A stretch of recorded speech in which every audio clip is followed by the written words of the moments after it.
Halo, selamat pagi semua. Bisa dengar suara saya? Selamat pagi, Pak. Bisa, Pak? Pagi, Mbak Kusnul. Oke, makasih ya Mbak Kusnul. Oke, sambil kita menunggu yang lain, kita mulai perkuliahan hari ini ya. Buka dulu.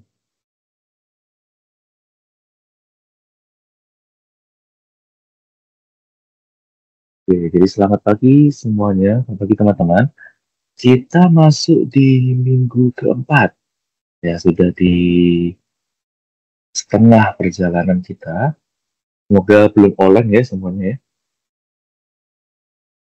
Pada pertemuan kali ini kita akan mempelajari mengenai marketing jasa, perluasan atau 3PS.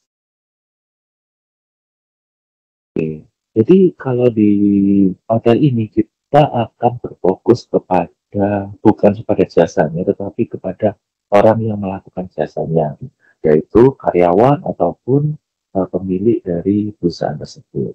Nah, dalam membuat bisnis seperti terutama jasa, peran karyawan itu sangat penting. Jadi kalau produk mungkin kalau misalnya teman-teman pernah makan di rumah makan atau beli produk lah ya, beli barang gitu, walaupun petugasnya atau karyawannya itu agak sedikit judes, mungkin masih bisa ditolerir, ya masih bisa ditolerir kalau misalnya karyawannya kayak tak ramah gitu.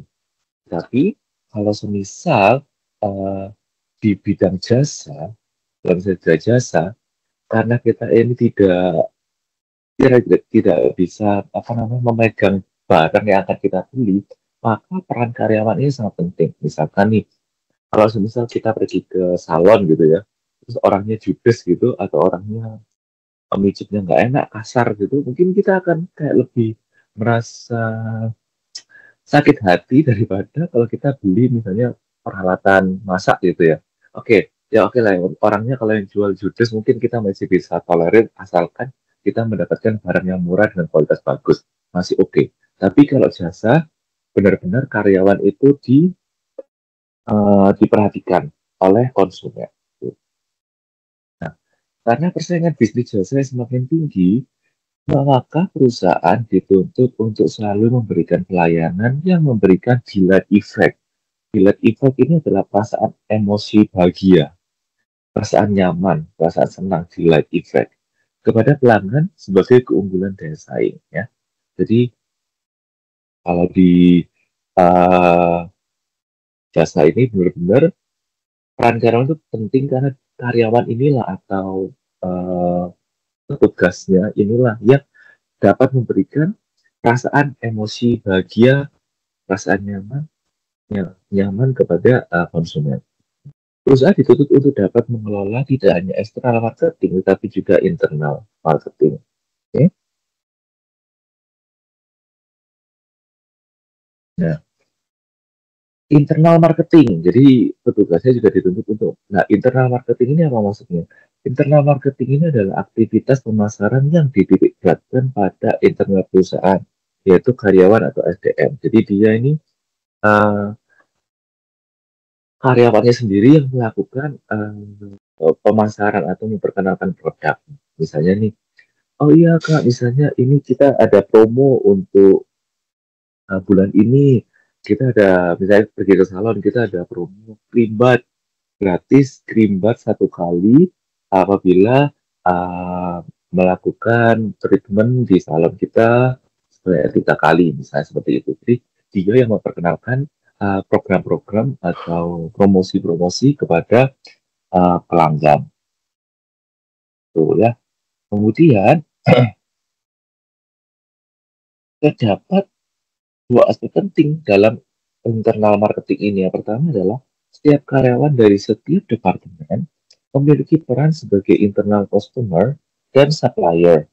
Untuk dapat memberikan kualitas terbaik pada internal marketing, maka harus diperhatikan bahwa setiap karyawan mendapatkan kepuasan kerja yang optimal.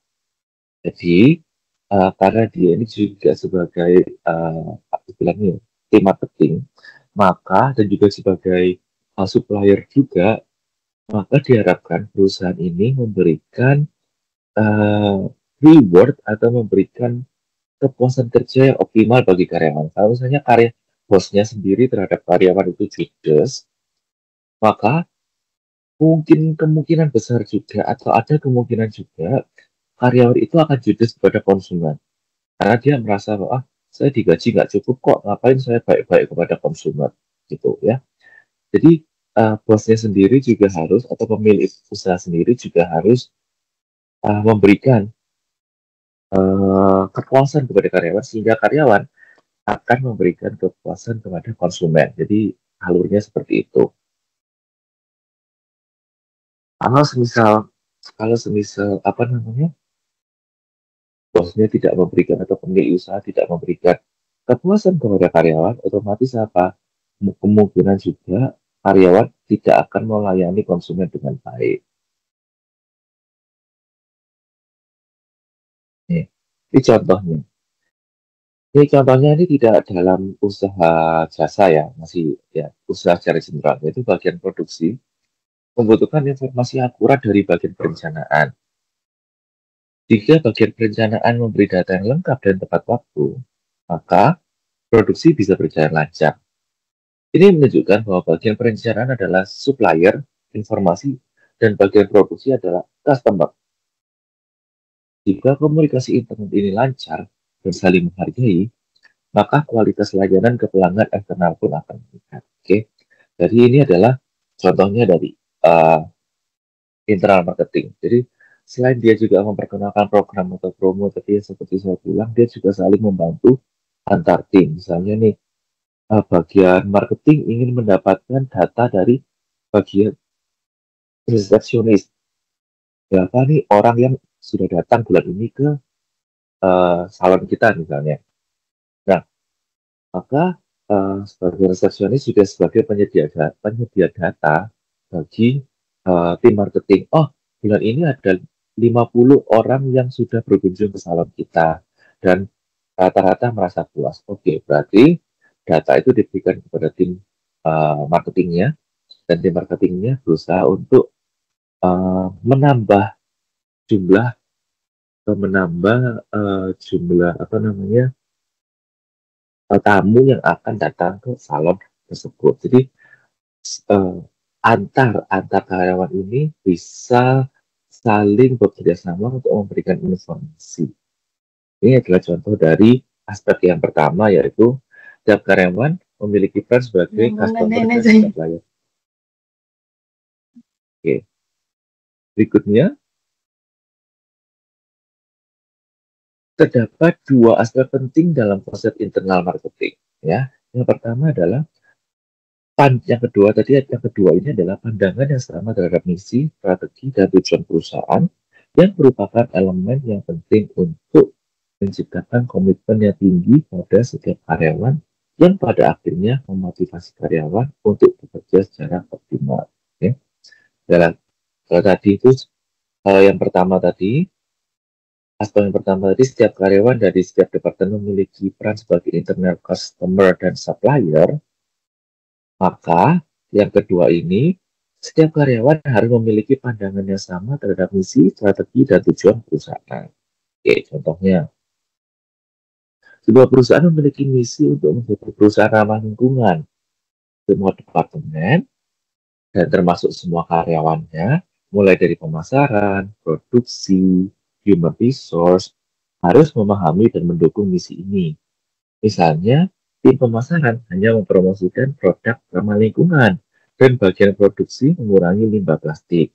Nah, kesamaan pandangan ini menumbuhkan komitmen dan rasa memiliki terhadap misi perusahaan. Jadi misalnya nih, kalau perusahaan ini menjunjung tinggi environmental friendly atau ramah lingkungan, setiap karyawan ini juga harus berusaha untuk menerapkan ini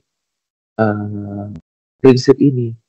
Mulai dari dia ini harus menggunakan produk yang ramah lingkungan, kemudian ketika produksi juga dia berusaha untuk mengurangi limbah, bagian HR-nya juga mencari orang yang memang dia juga suka dengan memiliki prinsip yang sama. Jadi setiap departemen itu harus berusaha menerapkan prinsip yang diterapkan oleh perusahaan secara umum. Contoh lain mungkin kalau teman-teman di Indonesia pernah uh, ini ya, isi bensin ke Pertamina dulu slogannya itu 3S senyum salam sapa kalau nggak salah awal-awal dulu kayak 10 tahun yang lalu 3S senyum salam sapa. Nah itu diterapkan ke sampai semua lini sampai di ini petugasnya bagian bagian pengisi bensin dia menyapa selamat pagi kemudian mulai dari nol ya gitu jadi dia mulai ketika perusahaan Pertamina ini berusaha untuk menerapkan suatu prinsip yaitu 3S salam sapa senyum salam dan sapa maka semua karyawannya juga berusaha untuk mengikuti dengan menerapkan prinsip tersebut. Jadi mereka juga saat ketika kita isi bensin kayak selamat pagi, ada mau isi berapa, kemudian mulai dari nol ya. Jadi ketika nanti selesai juga terima kasih kayak gitu. Jadi dia berusaha untuk seramah mungkin. Itu contohnya dari nah, mungkin kita bisa diskusi dulu sebentar sebelum saya lanjutkan ke materi, kita diskusi dulu. Jadi tadi kan saya katakan bahwa salah satu eh di sini tadi, nah ini setiap karyawan itu harus memiliki peran sebagai internal customer dan supplier. Nah, untuk agar karyawan ini juga mampu berperan sebagai customer dan juga sebagai supplier, maka mereka harus juga mendapatkan kepuasan kerja yang optimal. Nah, kayak gini. Jadi apabila perusahaan meminta karyawan ini sebagai memiliki peran sebagai internal customer dan supplier juga, maka karyawan ini harus mendapatkan kepuasan kerja yang optimal. Nah, menurut teman-teman, mengapa penting bagi setiap karyawan untuk merasa puas dan memahami tujuan perusahaan? Mengapa dia ini harus merasa puas dulu di tempat kerjanya, baru dia bisa melayani konsumen dengan baik atau melayani departemen lain dengan baik. Untuk teman-teman kenapa? Mungkin apakah ada alasan yang khusus? Oke, silahkan yang mau berdiskusi, tangan. Ada yang mau berdiskusi, silahkan.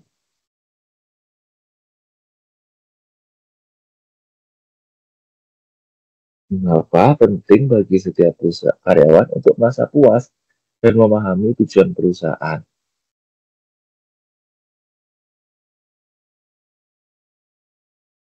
Ini ada yang mau berdiskusi atau Oke, ada Mas Asep. Silakan Mas Asep. Halo Pak, selamat pagi. Selamat pagi Mas Asep. Gimana kabar? Baik Pak, apa kabar Pak? Baik. Belum online ya? Eh, Atau sudah mulai Seharusnya online? oleng. Sudah harusnya online. Sudah mulai banyak PR ya? Atau Iya, PR-nya semua di minggu ketiga kan ya? iya Oke. dibarengin Pak. Semuanya memang aturannya di minggu ketiga, terus dikumpulkan minggu keempat. Tergantung sih pengumpulannya. Maka dari itu kemarin di awal saya kasih semua PR-nya biar teman-teman bisa Oh sedikit iya, bernafas lega. saya lihat tugas Bapak hari ini ya terakhirnya, Oh iya, tugas tanggal saya 11. tampaknya hari ini. Iya, iya, iya. Minggu Ya, keempat kan ini ya. Iya, benar berarti. Nanti eh, kalau kan tugas keduanya sudah saya ini publish ya minggu pertama, jadi bisa dikerjakan. Nggak perlu baik. nunggu sesi kelima. Oke, silakan Mas Asep. Kira-kira kenapa kok eh, karyawan itu harus merasa puas dulu Harus puas dulu ya Pak. dan juga dia harus tahu tujuan perusahaan agar bisa bekerja secara optimal. Oke sih Pak, kalau saya jawabnya lebih Mm-mm, ke teori Maslow itu Pak, teori kepuasan mm-mm, itu. mm-mm, Jadi kalau yang disebut optimal puas di dalam diri karyawan, itu nanti di puncaknya itu ada aktualisasi diri. Oke, aktualisasi diri. Iya, jadi setelah dapat gaji yang cukup, terus keamanan, terus perusahaan juga menghargai dia, dan yang terakhir itu aktualisasi diri, yakni seperti memahami tujuan dari perusahaan itu sendiri gitu. Jadi lebih mudah, Pak. Kalau kita puas untuk melakukan sesuatu itu lebih gampang dan ikhlas aja gitu, Pak. Seperti Karena itu. sudah kayak oke. Jadi terima kasih dari Mas Asadian ya, yang sangat bagus Sama-sama, Pak. menggunakan teori Maslow. Jadi teori Maslow ini mungkin teman-teman yang lupa atau teori Maslow ini yang mungkin baru pertama kali dengar. Jadi teori Maslow ini adalah teori psikologi, pada dasarnya merupakan ya teori psikologi manusia. Jadi pada dasarnya ya memang tidak semua manusia, tapi pada dasarnya manusia ini memiliki motivasi untuk memenuhi kebutuhan psikologinya yang terdiri dari beberapa urutan atau beberapa level atau beberapa hierarki atau beberapa tingkatan. Jadi mungkin dari tingkatan yang paling bawah itu mungkin ada kebutuhan fisik ya, seperti kebutuhan dasar untuk bertahan hidup, kemudian kebutuhan keamanan mungkin, kemudian yang tingkat berikutnya ada kebutuhan sosial, cinta, sosial, jadi kayak mendapatkan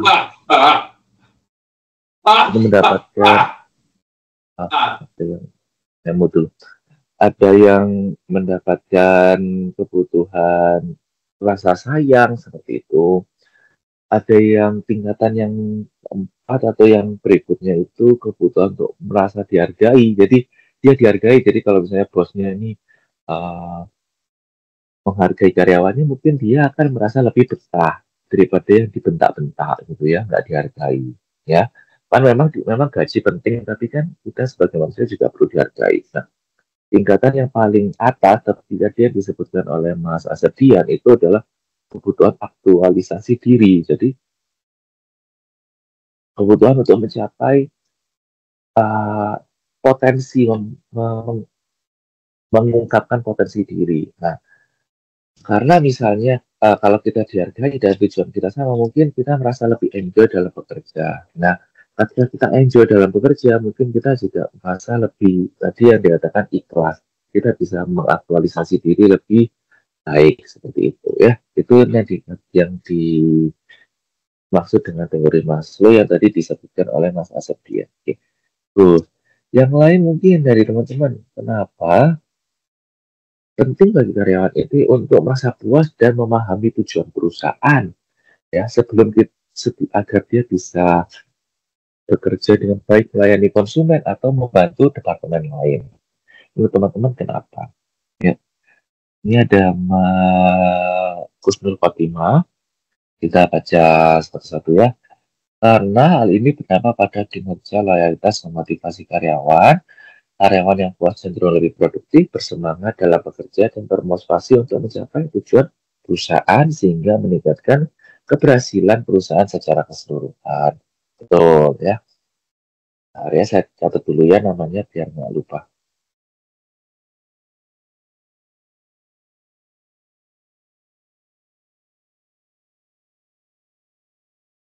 Kusnul Fatimah. Kemudian ada Mbak Desia Nasari. Menurut saya sangat penting karena kepuasan karyawan dan memahami tujuan perusahaan mempengaruhi produktivitas dan kesuksesan jangka panjang suatu perusahaan. Ya, betul. Jadi kalau misalnya dia happy, puas, dia nggak menggerutu ya. Kan ada tuh kalau misalnya kita kerja terus kita nggak happy, terus ketika kita mau berangkat kerja kita menggerutu, gitu kayak aduh males ya. Kalau kita menggerutu bagaimana kita bisa bekerja dengan optimal? Bawaannya di tempat kerja marah-marah terus ya, tekanan darah tinggi. Oke. Kemudian kalau kita happy pun kita juga bisa kalau gajinya atau mungkin rewardnya ini oke, kita bisa bekerja dengan lebih maksimal harusnya seperti itu. Tapi juga ada beberapa kasus orang yang memang walaupun diberi gaji tinggi, tempat kerjanya enak, masih malah mencuri atau bekerja tidak baik itu juga ada. Ini kan idealnya seperti itu. Tapi tentu saja ada. Kalau misalnya yang udah apa namanya tempat kerjanya enak, diberi kepercayaan, tapi malah menyalahgunakan jabatan kepercayaannya itu juga ada ya. Ini contoh-contoh yang lain.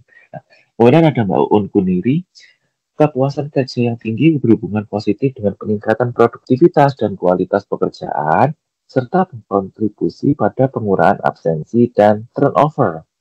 Jika karyawan sendiri merasa puas sebagai karyawan di perusahaan tersebut, maka akan mempengaruhi kinerja karyawan dalam melayani customer betul. Jadi ini termasuk dengan ini ya, kaitannya dengan turnover. Turnover ini maksudnya adalah nggak keluar, nggak bolak-balik keluar tempat kerja. Jadi misalnya dia betah di tempat kerja itu kayak sudah 11 tahun, sudah 8 tahun, sudah 10 tahun, bukannya sebulan keluar, 2 bulan keluar gitu ya. Nah, kalau turnovernya tinggi ini berarti juga ada masalah di perusahaannya gitu. Pun sendiri.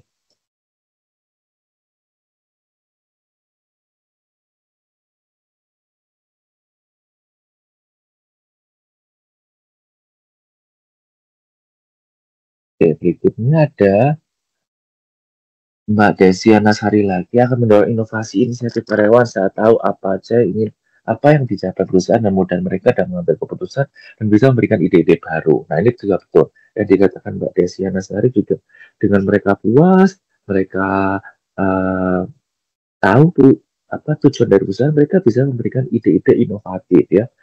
Kalau misalnya bosnya galak terus gajinya sedikit boro-boro kita memberikan ide alah ya udah nggak ngurus deh saya yang penting saya kerja pulang ya udah tapi kalau bosnya baik kemudian diberi benefit yang oke, otomatis apa otomatis karyawan itu jadi dengan sendirinya atau dengan ikhlas memberikan apa namanya inovasi atau ide-ide masukan bagi perkembangan perusahaan itu sendiri.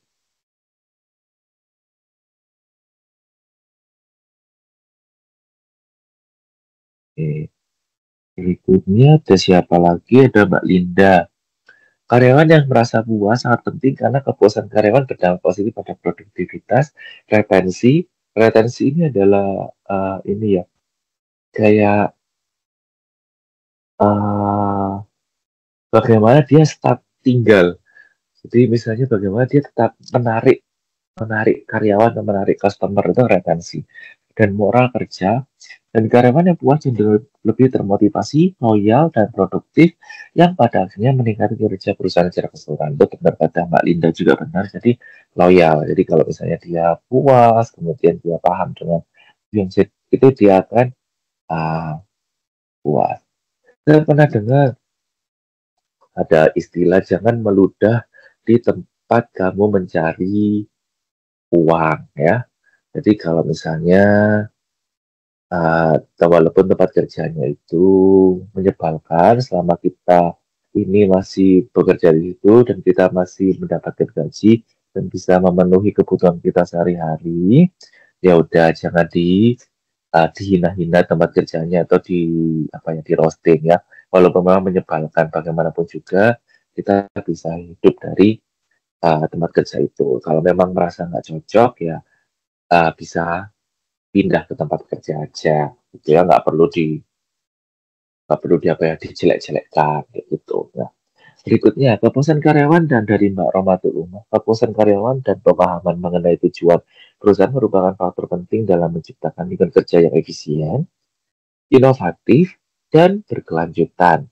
Perusahaan yang dapat memenuhi kebutuhan karyawan secara serta mengkomunikasikan visi dan misi mereka dengan jelas akan lebih sukses dalam mencapai tujuan bisnis dan menjaga daya saing di pasar. Karyawan akan lebih maksimal ketika bekerja sehingga perusahaan mendapat hasil yang maksimal. Tuh. Oke. Nah, ya,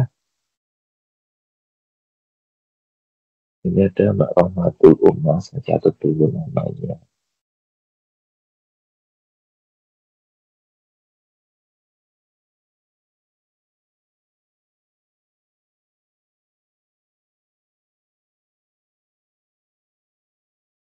Berikutnya ada Mbak Sunanti. Penting bagi karyawan untuk puas dan memahami tujuan perusahaan karena hal ini meningkatkan motivasi kerja dan rasa memiliki. Kalau juga karyawan yang paham arah dan perusahaan lebih mudah menyelaraskan tugasnya, pekerjaan lebih efisien dan merasa bagian dari suatu yang bermakna. Oke, ini dari Mbak Sunanti. Thank you Mbak Sunanti.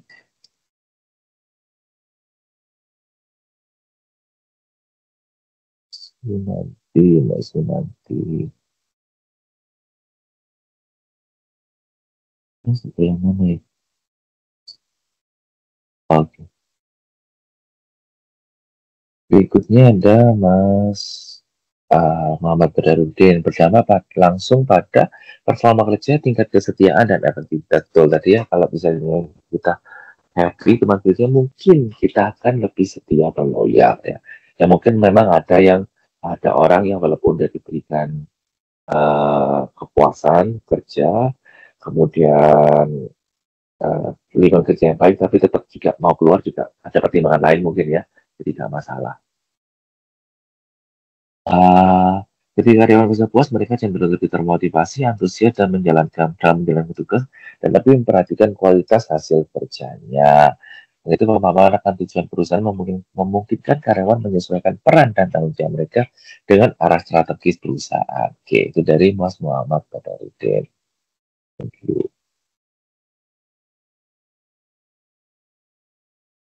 Oke. Ini semua untuk jawaban-jawabannya.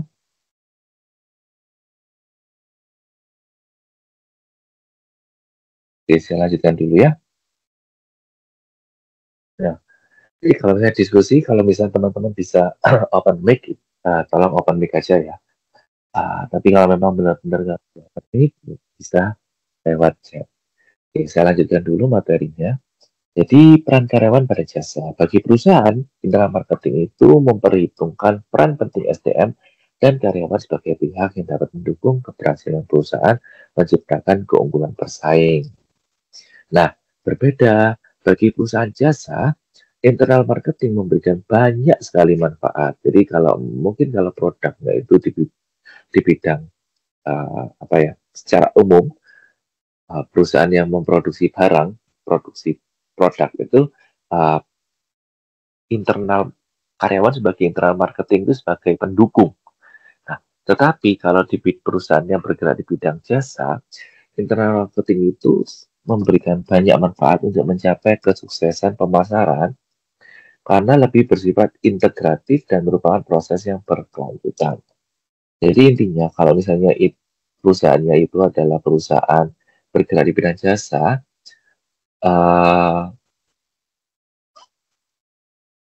internal marketing itu sangat-sangat diperlukan karena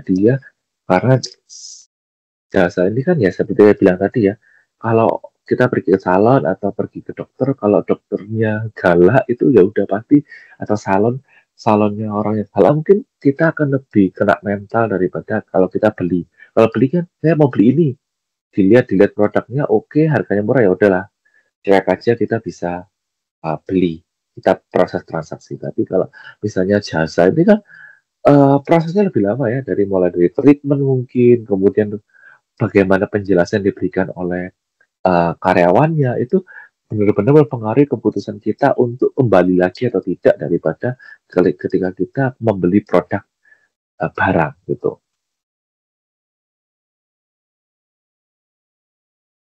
Nah, dari sisi manajemen perusahaan, terdapat beberapa program umum yang digunakan untuk mengimplementasikan konsep internal marketing, yaitu training, dukungan manajemen, personal administration tools, dan developing a service culture. Nah, jadi agar karyawan ini benar-benar bisa sebagai agen internal marketing, maka juga perlu bantuan dari perusahaan itu sendiri, dukungan dari perusahaan itu sendiri. Salah satu atau beberapa cara yang bisa dilakukan perusahaan itu antara lain bisa memberikan training ya. Jadi perusahaan itu bisa mulai memberikan training, bagaimana cara melayani konsumen dengan baik, bagaimana memberikan keterangan penjelasan kepada konsumen, bagaimana mengatasi permasalahan konsumen, kemudian juga bisa dari dukungan manajemen. Jadi tidak hanya diberikan training, tapi juga diberikan alat-alat yang mendukung ya.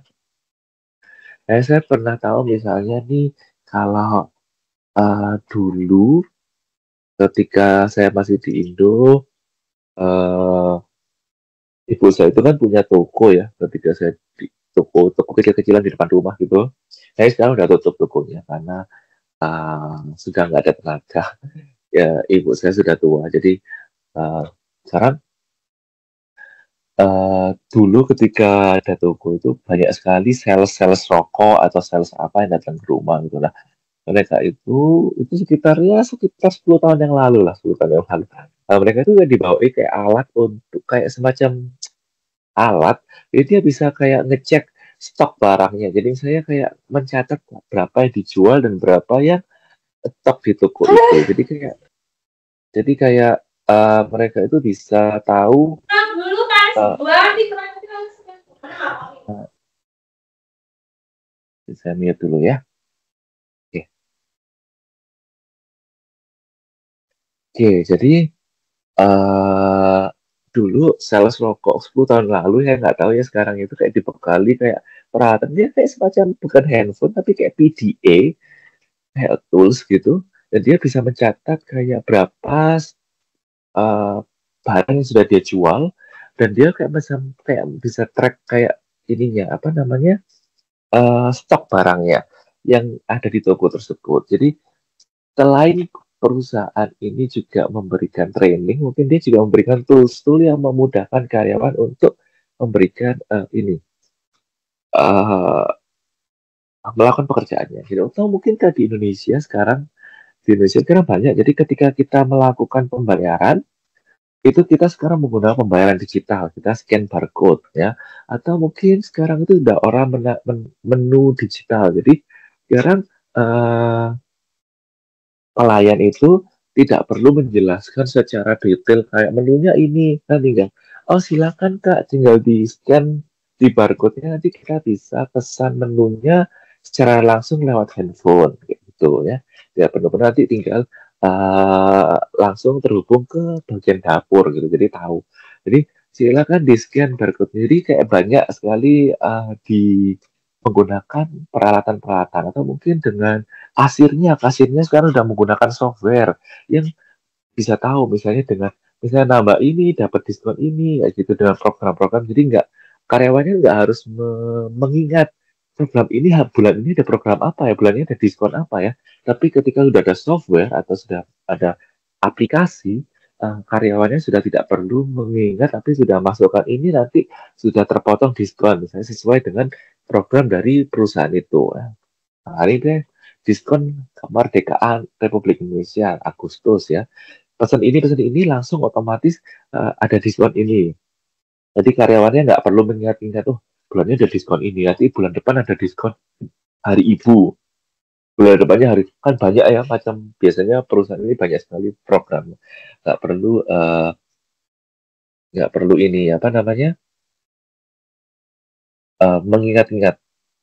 Ya. Ini contoh lainnya perusahaan umum atau manufaktur.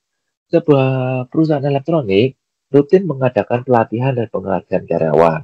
Dengan karyawan yang terlatih dan termotivasi, mereka bisa bekerja lebih efisien dan menghasilkan produk berkualitas tinggi sehingga perusahaan unggul dari pesaing. Ini ada contoh uh, dari perusahaan umum atau manufaktur. Nah, ini berikutnya. Ini adalah contoh untuk perusahaan jasa. Contohnya seperti ini. Hotel bintang 4 memberikan pelatihan keramahan atau hospitality secara berkala kepada staf front office.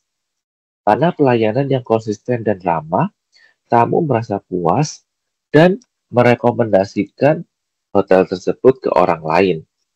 Ini membantu pemasaran dan meningkatkan jumlah pelanggan seperti itu. Nah, ini adalah contoh dari bagaimana peran karyawan ini didukung oleh perusahaan tempat dia bekerja.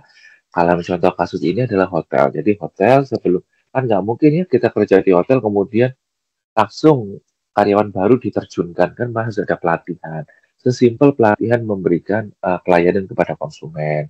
Di restoran hotel pun juga begitu. Jadi bagaimana menyajikan piring, memberikan gestur tubuh, mempersilahkan tamu itu juga ada pelatihannya. Ya. Jadi ini adalah salah satu cara yang bisa diberikan oleh perusahaan untuk mendukung kinerja dari karyawan dan juga apa istilahnya mendorong karyawan agar bisa mengaktualisasikan diri dengan lebih baik. Oke. Terus ini ada yang ditanyakan.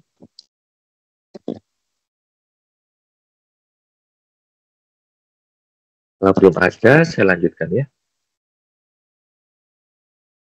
Berikutnya adalah peran penting sumber daya manusia dalam perusahaan jasa.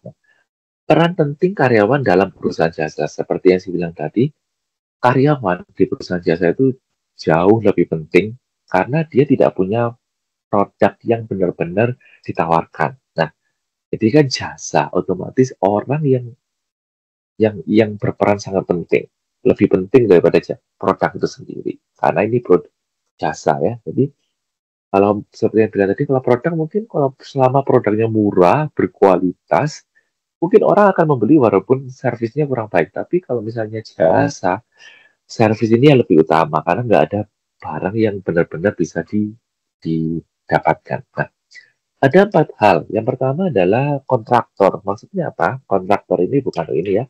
Kontraktor bangunan itu bukan ya. Di kontraktor ini, sumber daya manusia atau karyawan yang berhubungan secara intens dengan konsumen dan memiliki aktivitas untuk memasarkan secara konvensional. Mereka memiliki posisi dalam hal menjual dan perannya sebagai customer service. Jadi dia berperan ganda nih kalau dalam kontraktor. Jadi di dalam kontraktor ini, karyawan itu hubungannya sangat intens dengan konsumen dan memilih aktivitas memasarkannya secara konvensional. Mereka memiliki posisi dalam hal menjual sekaligus sebagai customer service. Nah, karena dia intens, maka dia memiliki banyak peran ganda.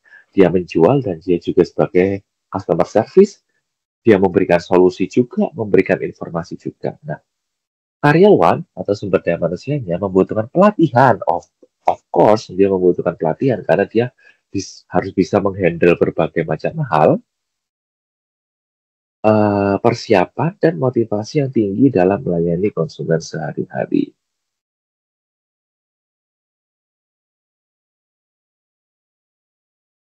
Contohnya apa? Resepsionis di sebuah klinik kecantikan yang setiap hari melayani pelanggan secara langsung, menjawab pertanyaan dan menjadwalkan perawatan. Mereka membutuhkan pelatihan komunikasi dan pelayanan pelanggan agar pelanggan merasa puas. Nah, contoh dari uh, karyawan dengan tipe kontraktor ini adalah karyawan yang dia memiliki yang bertatap muka langsung atau garda depan dari sebuah bisnis ya. Contohnya adalah resepsionis ya di sebuah klinik kecantikan atau dokter atau mungkin di hotel. Jadi dia ini yang menjawab pertanyaan langsung dari konsumen. Kadang kalau perusahaannya itu perusahaan yang baru merintis, owner atau pemilik bisnis ini dia merangkap sebagai resepsionis. Ya, jadi dia merangkap sebagai resepsionis, dia menjelaskan informasi, dia melakukan penjadwalan ya. Jadi sangat sibuk ya. Tipe yang kedua adalah modifiers. Apa maksudnya modifiers ini? Yaitu sumber daya manusia yang tidak terlibat secara langsung dalam aktivitas pemasaran. Kontak dengan konsumen hanya dilakukan sesekali saja, dan peran ini sangat penting sehingga mereka harus mempunyai pandangan yang luas tentang strategi pemasaran jasa. Modifier juga memerlukan keahlian untuk dapat menjalin kerjasama yang erat dengan konsumen. Nah, jadi kalau yang kontraktor tadi dia harus menjalin hubungan yang kuat, kalau di modifier ini tidak terlibat secara langsung dalam aktivitas pemasaran. Nah, dia hanya kontak dengan customer itu sesekali saja. Tapi otomatis juga walaupun cuma sesekali, dia memiliki peran yang sangat penting ya. Contohnya seperti apa modifiers? Contohnya ada teknisi IT ya. Teknisi IT ini misalnya ini kalau di UT itu ada Pak siapa itu yang biasanya Kalau nggak salah namanya sekarang teknisi IT-nya itu Pak siapa ya, lupa kemarin namanya, Prayoga Nugroho. Oke, Pak Prayoga. Nah, kalau di UT ini ya, jadi dia misalnya ketika ada masalah, dia yang ada masalah terutama dengan masalah teknisi atau IT, beliaulah yang langsung turun tangan membantu dalam melakukan menyelesaikan masalah ya. Tapi kalau di UT biasanya kalau ada ya masalah-masalah administrasi atau masalah penjadwalan dan lain, bisa ke Bu Dina atau Bu Novi misalnya seperti itu. Nah, seringkali ke Bu Dina atau Bu Novi. Tapi kalau misalnya teknisi ini masalah IT ini jarang, tapi sekali ada masalah itu dia sangat dibutuhkan perannya. Nah, ini contohnya. Jadi teknisi IT di sebuah rumah sakit yang kadang membantu pasien menggunakan mesin pendaftaran mandiri. Walaupun jarang berinteraksi langsung, teknisi ini memiliki peran yang sangat penting dan harus memahami kendala yang dialami pasien dan tetap harus bersikap profesional saat kontak terjadi. Ya, walaupun memang dia jarang, seperti resepsionis, mungkin resepsionis ini yang cantik, yang baik, yang ramah, atau yang good looking gitu ya. Tapi walaupun bukan berarti ketika ada masalah dan dibutuhkan teknisi IT ini datang konsumen dengan judes marah-marah itu juga nggak kayak gitu. Dia tetap juga harus membawa peran keramahan profesional kepada konsumen seperti itu ya. Oke, sampai sini ada yang ingin ditanyakan mengenai macam-macam ini tipe. Jadi ada kontraktor, modifiers, dan berikutnya kita masuk ke influencers. Nah, kalau di influencer ini, peran SDM atau karyawan lebih berfokus pada implementasi dari strategi pemasaran perusahaan. Tugasnya antara lain mencakup pengadaan riset dan pengembangan. Seorang influencer harus memiliki kemampuan untuk menarik konsumen melalui hasil yang diperolehnya. Jadi kalau influencer ini lebih ke ya influencer ya, kayak kayak dia tidak hanya memang mau ya memasarkan, tapi dia lebih ke bagi riset. Oh, trennya sekarang pemasarannya harus lewat TikTok nih. Terus kalau TikTok ini lagi tren, misalnya apa sekarang kalau di TikTok itu apa? Velocity ya, Velocity ya. Nah, oh mungkin pemasarannya sekarang orang-orang lebih lewat TikTok. Terus sekarang lagi trennya Velocity. Ya kita bikin konten yuk kayak gitu. Mungkin seperti itu ya. Jadi dia harus meriset atau mencari cara bagi apa yang lagi tren kemudian dikembangkan agar pemasaran atau bisnisnya semakin berkembang. Contohnya, di tim R&D. R&D ini Research and Development atau bagian riset dan pengembangan di perusahaan aplikasi layanan keuangan yang merancang fitur baru berdasarkan hasil survei pelanggan. Inovasi mereka membantu menarik pengguna baru dan meningkatkan kepuasan pengguna lama. Nah, jadi mungkin riset dari tim riset dan pengembangan. Dia ngerasa sekarang kan sudah banyak sekali service yang dia sudah memiliki aplikasi sendiri di handphone. Jadi kemudian customer bisa reservasi atau booking jadwal lewat aplikasi. Nah, karena dia melihat banyak sekali perusahaan yang melakukan hal serupa, maka dia oke nih, saya juga harus melakukan hal serupa nih, kita bikin aplikasi sehingga konsumen nggak perlu datang atau telepon, tapi dia bisa booking lewat aplikasi. Booking jasa misalnya treatment ke salon, dia booking lewat aplikasi di perusahaan di aplikasinya seperti itu ya. Ini adalah bagian tim dan riset pengembangan. Berikutnya yang terakhir itu adalah tipe isolated. Apa maksudnya? Isolated ini adalah sumber daya manusia atau karyawan yang berada pada peran ini tampaknya akan sulit berhasil apabila tidak mendapatkan dukungan yang memadai dari manajemen terutama untuk memotivasi mereka. SDM atau karyawan harus diarahkan untuk mengetahui perannya agar strategi pemasaran perusahaan dapat berkontribusi lebih optimal bagi perusahaan. Oke. Jadi kalau isolated ini sedikit lebih banyak akan susah kalau semisal dia tidak mendapatkan dukungan penuh dari pemilik perusahaan, ya. Mungkin karena tipe-tipe pekerjaannya. Kita lihat contohnya. Contohnya, di sini tipe isolated adalah petugas administrasi keuangan di perusahaan asuransi yang bekerja di belakang layar tanpa interaksi dengan pelanggan. Jadi dia memang kerjanya ini tidak berinteraksi atau kontak langsung dengan customer. Nah, tetapi apabila walaupun dia tidak harus kontak langsung dengan konsumen, apabila dia tidak diberi pemahaman bahwa pekerjaannya juga mendukung kepuasan pelanggan, misalnya kecepatan proses klaim atau proses input data, maka ia bisa kehilangan motivasi. Kadang orang itu bekerja kan, saya kan kayaknya kerja ini nggak penting banget ya, gitu. Ya udah deh, saya kerjanya seadanya aja. Nggak boleh gitu. Jadi manajer atau bosnya juga harus memberi pemahaman bahwa walaupun kamu tuh nggak tampaknya tidak berkontak langsung dengan customer dan tampaknya tidak dianggap penting, tapi peran kamu ini penting loh, karena setiap bagian di perusahaan itu merupakan apa ya istilahnya itu penting. Gitu. Jadi dia tetap harus dimotivasi agar dia bisa tetap berkontribusi pada perusahaan itu. Mungkin kayak teman-teman lihat bahwa di perusahaan-perusahaan itu ada ini ya, office boy atau apa yang bagian cleaning. Nampaknya nggak penting, tapi sebenarnya kalau dia nggak masuk itu akan keteteran loh orang kantor. Dulu saya ketika di kantor tempat saya bekerja itu ada beberapa istilahnya kayak Mbak OP gitu ya, Mbak Office Boy, Office Girls gitu ya. Tugasnya dia ya bersih-bersih, kemudian ya kalau kita minta tolong ya dia bisa membantu membelikan apa gitu ya. Ketika Mbak ya yang kerja di di perusahaan itu nggak masuk, akhirnya apa? Akhirnya keteteran yang biasa kita makan siang minta tolong dibelikan. Mbaknya jadi ini ya, jadi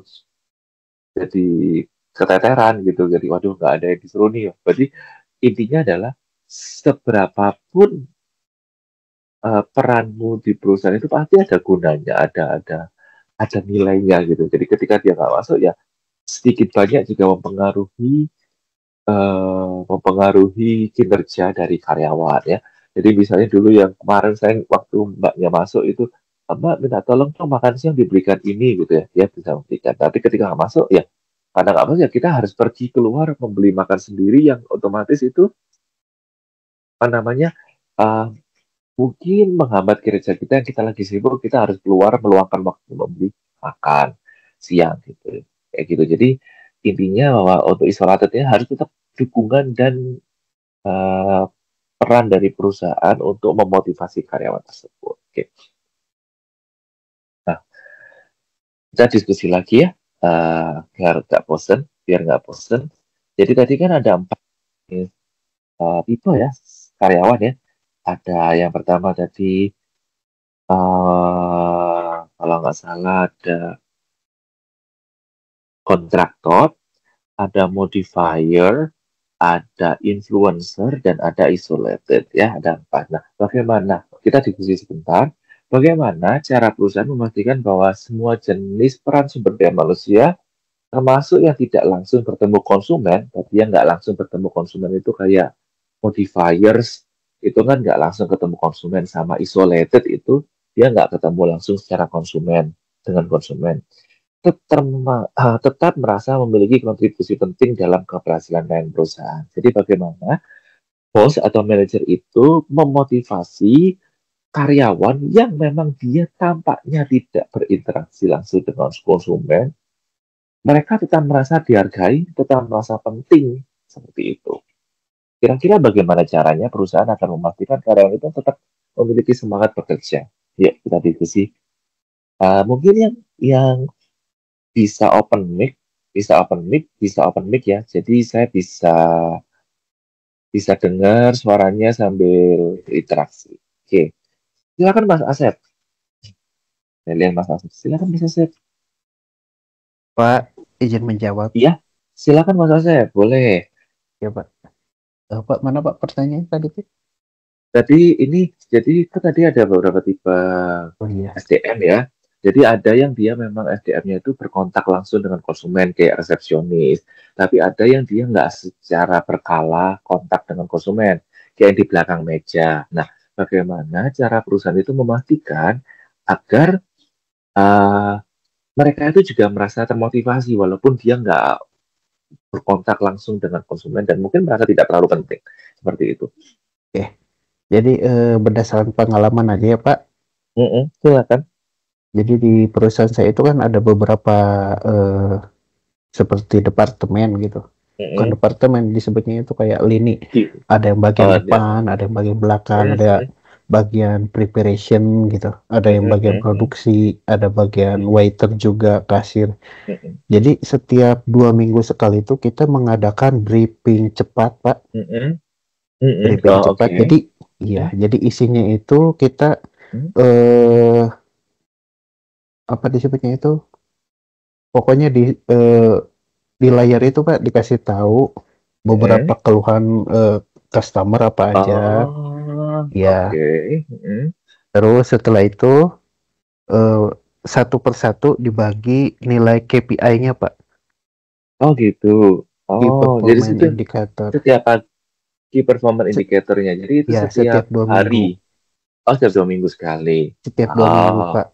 Tapi waktu briefingnya cuma dikasih tahu ada masalah apa, terus ada beberapa customer yang ngasih seperti apa ujian juga dikasih tahu di situ Pak. Ke manajemen. Itu perusahaan apa ya? Restoran Pak, restoran Oh, saya. restoran. Oh, pantesan ya. Iya. Jadi kalau restoran kan mungkin benar-benar kontak customer ini Ya sangat langsung langsung masalahnya itu langsung kelihatan gitu ya, enggak langsung yang ketahuan. ini Iya.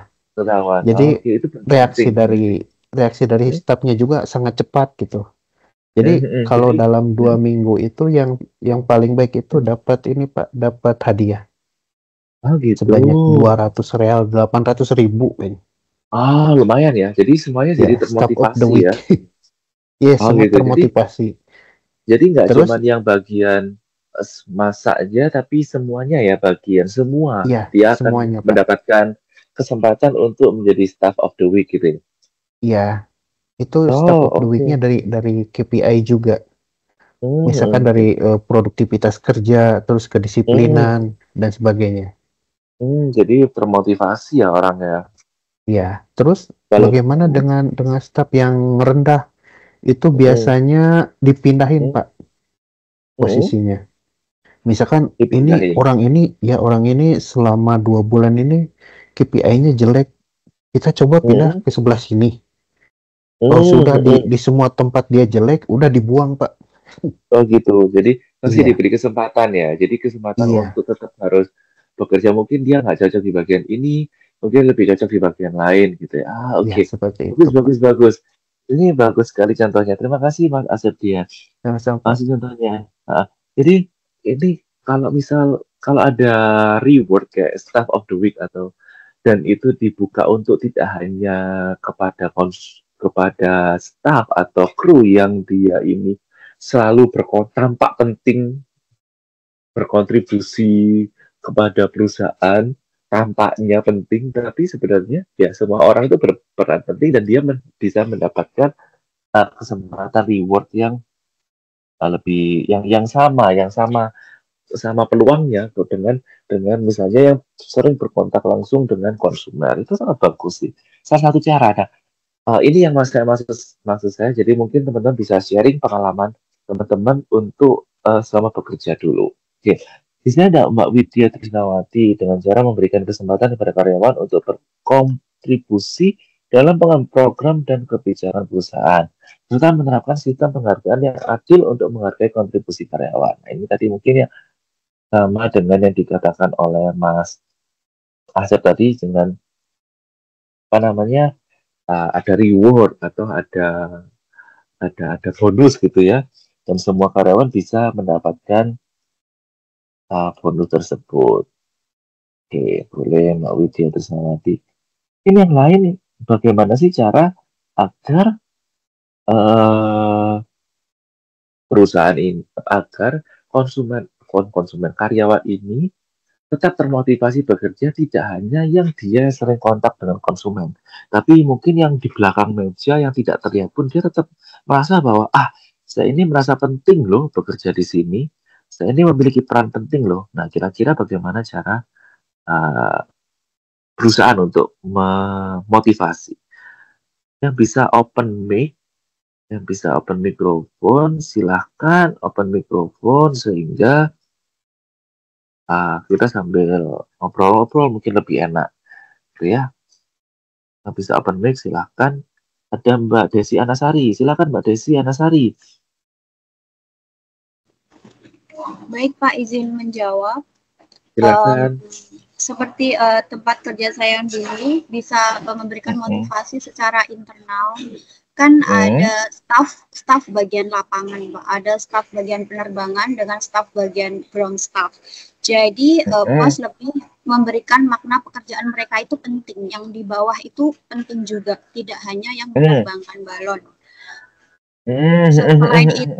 Setelah itu juga memberikan motivasi secara eksternal seperti pemberian bonus jika banyak customer yang datang, terus pelatihan tambahan agar lebih expert lagi, beserta promosi jabatan akan dinaikkan menjadi staf penerbangan selanjutnya. Oh, kayak gitu. Seperti itu. Mbak Desi dulu kerjanya di bagian apa? Airline? Bukan Pak, penerbangan balon udara. Penerbangan balon udara. Kok lucu? Iya. Di mana itu? Iya. Di Malaysia, Pak. Tapi bukan yang hot air balloon, tetapi helium balloon. Helium balloon. Seperti helium hot air balloon. Yes. Oke. Terus Mbak Desi dulu bagian apa? Bagian penerbangan, Pak. Penerbangan. Oke. Jadi semuanya yang dapat bonus nggak cuma yang bagian depan, tapi semuanya dapat bonus semuanya juga, mendapat bagian, Pak. Ya, dari segi stewardess dengan tiketing semua dapat bonus. Juga staff non staff, ya seperti IT juga dapat bonus. Oh gitu, lucu ya. Baguslah kalau kayak gitu. Itu posisinya di mana, Pak? Di Malaysia, di bagian di mana? Di Putrajaya, Pak. Di Putrajaya. Putrajaya, Oh. Skyride Festival Park, dekat Pink Mosque. Masjid gitu. Pink yang sekarang terkenal itu. Oke. Tapi sekarang Mbak Desi posisinya di? Sekarang saya berada di Taiwan, Pak. Di kota mana Mbak Desi? Di Tainan. Di Tainan. Iya. Oke. Tainan. Oke. Saya dulu di Tainan. Sekarang saya di Tainan. Oke, Mbak Desi, mana, thank you. Saya di Taipei. Tapi hari ini saya di Kaohsiung. Pindah-pindah. Saya sering ke Tainan. Karena dulu saya jalan. Tainan hujan nggak hari ini? Hujan, pagi? Pak. Dari pagi hujan. Dari kemarin hujan ya? Iya. Juga hujan. Enak, Thailand itu makanannya enak dan murah. Iya, Pak. Enak Suka banget. Saya. Enak daripada Taipei kalau pernah jalan-jalan. Daripada tempat lain. Daripada tempat lain. Dan murah. Tapi panas. Semoga betah ya. Terima kasih, betah Pak. Ya di Thailand. Iya, betah ya di Thailand. Betah banget. Oke deh, gitu. Thank you Mbak Desi ya.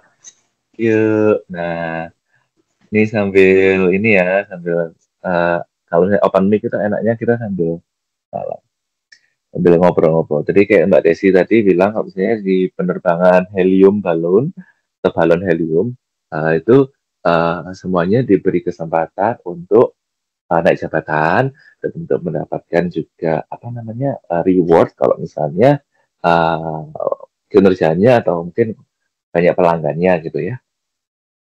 Ada Mbak Uun Kuniri, salah satu cara mengapresiasi karyawan yang tidak berinteraksi langsung dengan customer antara lain memberikan insentif reward dan bonus. Ya, itu benar.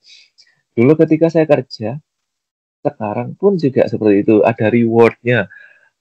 Tempat saya kerja yang sekarang pun juga gitu ya. Alhamdulillahnya itu kayak misalnya kan saya kerjanya sebagai dosen ya. Sebagai dosen di Taiwan sini, kalau semisal muridnya banyak masuk sekolah ini, semua karyawan nggak hanya sebagai dosennya, atau sebagai marketingnya, atau sebagai teknisi belakang meja, adminnya itu semua dapat bonus gitu. Senangnya gitu. Ya selama target target siswanya tercapai gitu. Senang sih. Jadi semuanya merasa ini penting nih. Kalau saya nggak dapat siswa nih ya gimana gitu. Kalau saya kebetulan di kampus swasta.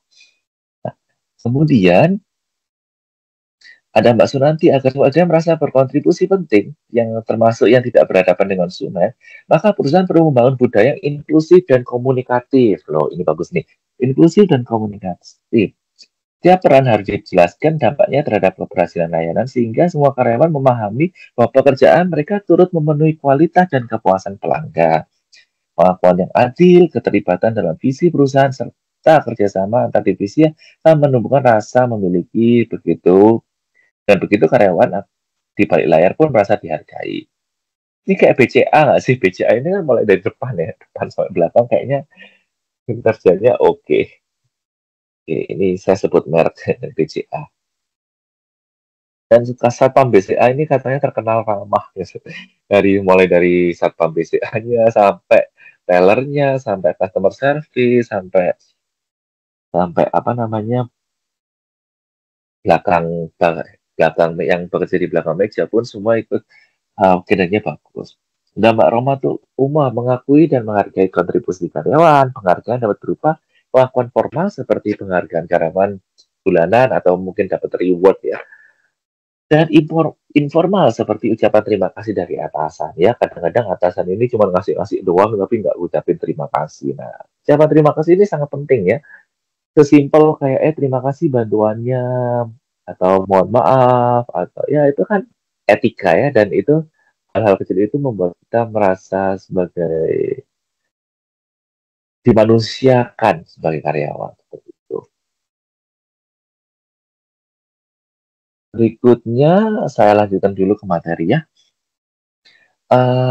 Untuk kelompok yang presentasi nanti ya sebentar lagi 20 menit lagi saya biar lanjutkan materinya dulu.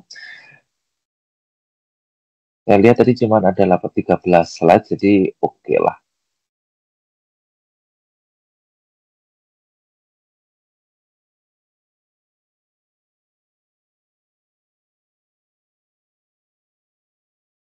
Oke, lanjutkan dulu. Kita masuk ke KB2, yaitu kegiatan belajar mengajar 2. Mendesain dan mengelola proses jasa. Proses merupakan salah satu komponen penting jasa harus didesain dan dikelola dengan baik. Pada intinya, konsumen lebih menyukai dan mengharapkan proses yang sederhana dan tidak menyulitkan serta tidak membutuhkan biaya pengorbanan, waktu, dan usaha yang membebani konsumen. Oke.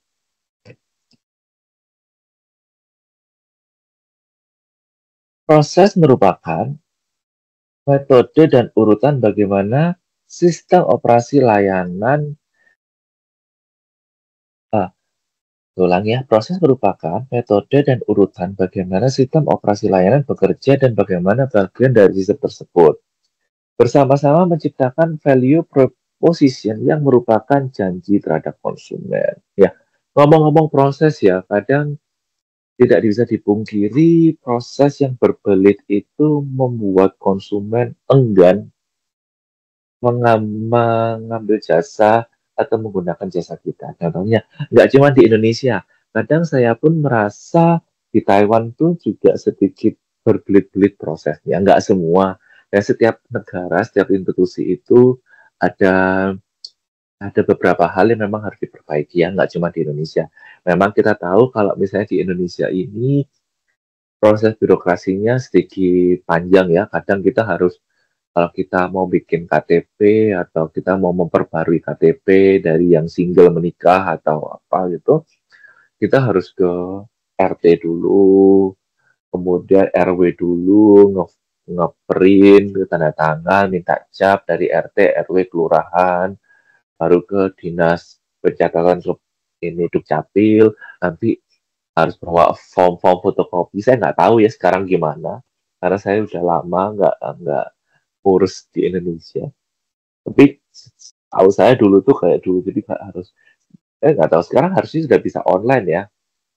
Tapi beberapa teman saya itu cerita kalau dia mengurus SKCK itu masih sedikit ribet gitu ya. Nah, ngurus SKCK sekarang kan ke Indonesia kalau ngelamar pekerjaan harus ngurus surat kelakuan baik ya SKCK ya. Itu masih agak ribet. Jadi kayak harus online dulu, nanti harus datang ke offline dulu, online, daftar online, kemudian harus datang ke TKP, kemudian ngisi form dan lain-lain. Jadi menurut saya itu di Indonesia itu sering yang double handling, yang sering double-double gitu, yang harusnya bisa dilakukan online tapi harus dilakukan offline juga, gitu. Harusnya ya udah kalau online ya udah online semua gitu ya. Nah, nggak cuma di Indonesia, di beberapa negara juga seperti itu. Kayak di Taiwan pun saya juga merasa ada beberapa tempat yang menurut saya itu nggak efisien. Jadi kayak harus harus harus uh, prosedurnya itu sangat panjang gitu ya. Sisi positifnya memang semua data bisa tersimpan, tercatat dengan baik. Tapi sisi negatifnya bagi konsumen itu menyita banyak waktu dan kita berusaha untuk menyederhanakan prosesnya. Jadi konsumen akan merasa senang kalau misalnya proses itu lebih sederhana. Nah, proses itu meliputi prosedur, tugas, dan tahap-tahap aktivitas yang dilakukan dalam rangka menghasilkan dan menyampaikan jasa. Contohnya, proses menyiapkan burger di restoran McDonald's dan pola antrian nasabah di suatu bank. Ya. Kadang,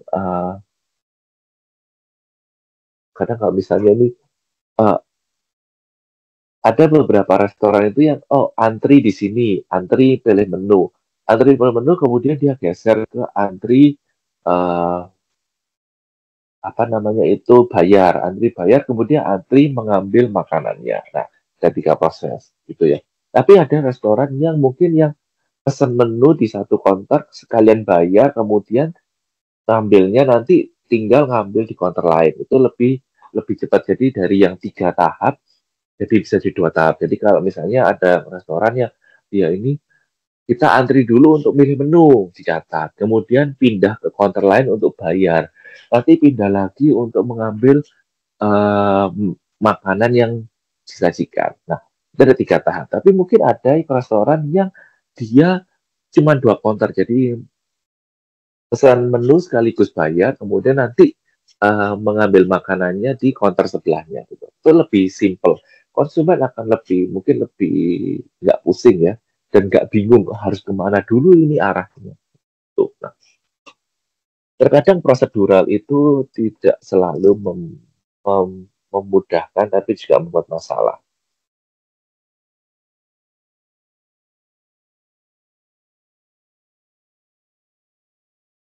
Kemudian berikutnya proses jasa.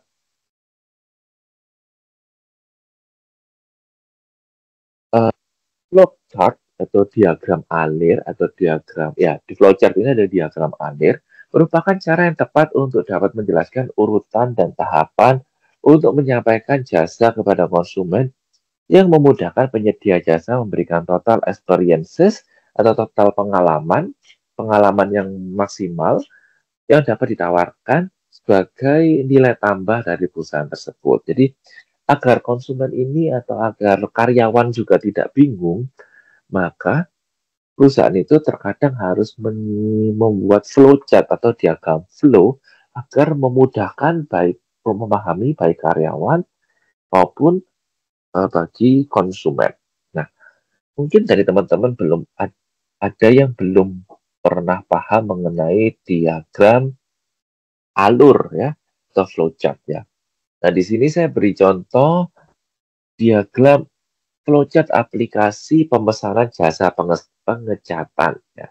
Ini adalah contoh dari flowchart atau diagram alir pemesanan jasa pengecatan.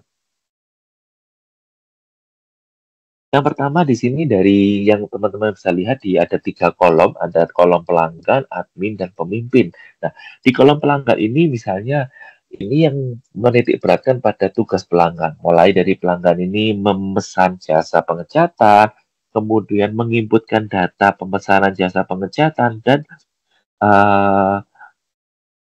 ya, sampai menginputkan data. Kemudian dia masuk ke kolom yang kedua yaitu admin, yaitu dari data yang dilakukan oleh atau informasi yang diberikan oleh konsumen, kemudian dari admin ini mulai memproses, mulai dari dia menginput, begitu mengkonfirmasi pemesanan, kemudian mencetak laporan pemesanan, dan melakukan uh, pengecatannya itu, atau diberikan kepada pihak lain.